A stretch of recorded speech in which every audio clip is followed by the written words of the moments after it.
Hello, Executive Manager.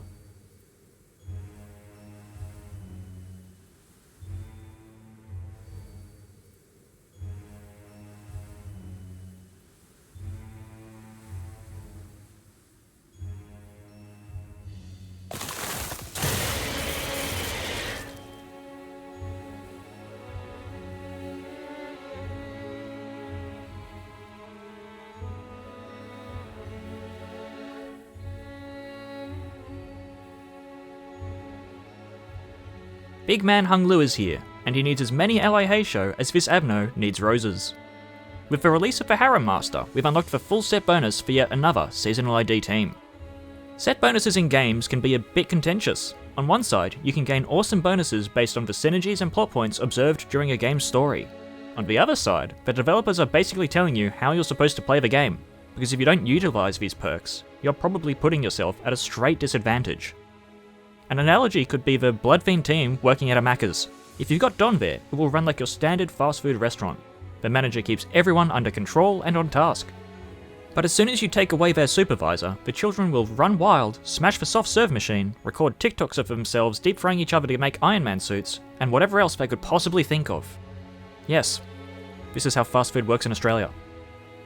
So today, I want to yap about what I do and don't like about a few of these seasonal teams. Is this going to be biased? Absolutely. I love Bleed as a mechanic, and that's pretty darn obvious from the IDs I've leveled. But I'm allowed to be biased, because firstly, it's my video. And secondly, as players, we all have our preferences towards different mechanics, storylines, and animations. Also, I'm literally not going to say anything deep, this is just me saying I like these things and I don't like these things as much. With that aside, I'm going to start by ignoring these three. Apart from general keyword synergies and minor buffs for their seasonal team, they don't quite have this set bonus we can see in the more recent ones, which is something that some people definitely may prefer. One way to compare them to these two is that whether it be for story or design reasons, they are much more flexible. Enclair is a powerhouse brain crusher and requires as much thinking as your average echidna.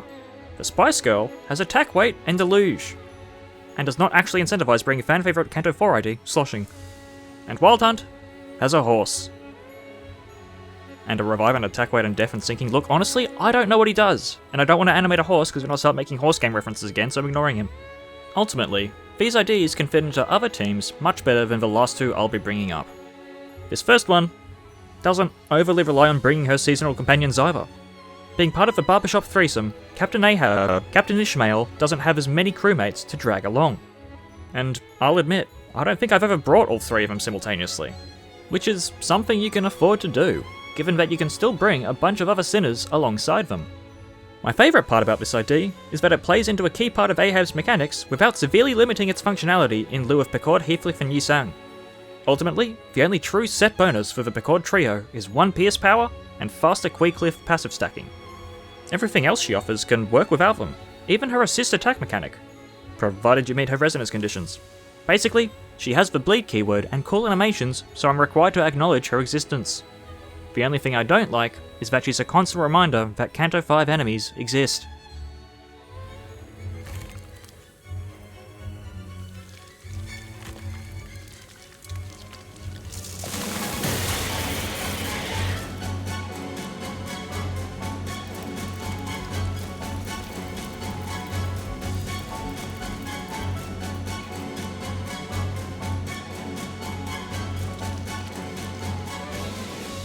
Manager Don is definitely up there in my list of favourite IDs. The reasons being, number 1, Kanto 7 is my favourite Kanto so far. I'm basing that on my own first experience with it. If you want to fight me on what the best Kanto is, we can do that in another video when I run out of ideas. Number 2, her animations look absolutely awesome. Number 3, she's a bleed ID, that's really easy points. And number 4, she wants to work in her barbershop quartet in order to reach her maximum potential. Now, is requiring the presence of specific seasonal IDs for a single ID to really shine new player friendly? No. They could have missed the season, not had enough resources to extract them during banners, or something else. If you've only been playing for a while and haven't yet gotten to the point of being able to consistently shard new IDs, it's definitely going to be a pain point. But personally, do I like these seasonal pre-made team comps? In terms of story, yes. Being able to ride on the memory of a Kanto even after completing it reminds me of some of my favourite parts of the game. Big Don do flying spear lance thing while I'm crying and spamming spacebar for some reason? Fuck yeah. Big Sinclair do big axe dome skull whilst reminding me I'll never find a partner as cool as Chroma? Give me more. In terms of gameplay, I do find it a little unfortunate that I'm not really encouraged to experiment with team compositions in order to feel like I'm not missing out on something.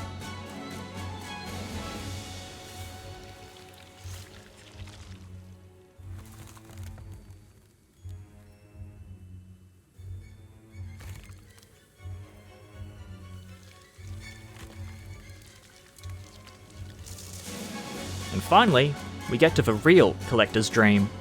Leading the barbershop harem, Lord Honglu has skills that look absolutely awesome, cool interactions, and even cooler ties to the story of Kanto 8. Now, will I ever use him? Yeah, absolutely, because he looks cool. Do I find any attachment to the rest of his seasonal team? Not really.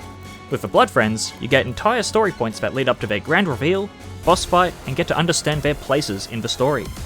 With the Heisho, yeah, you already know they have no personality, you've heard it everywhere else. I only repeat it because it is a bit of a letdown to me. I'd even say that the Wuthering Heights servants have greater stage presence than a Heisho of the Sea Branch so far. Maybe we find out more later, but for now, she can stay in the dispenser. What matters most to me when experiencing the story is that I'm using my favourite IDs regardless of their actual strength. They can qualify as my favourites from things like visuals, mechanics, and story ties. And to me, the Blood Fiends fit all of those. Once I feel a deeper connection to the Heisho, I'll absolutely be trying a Rupture team, because they do look cool. Jachu is a cool character. Malfaust looks awesome. They just don't beat the Blood Fiends for me yet. There's no thicker bond than family.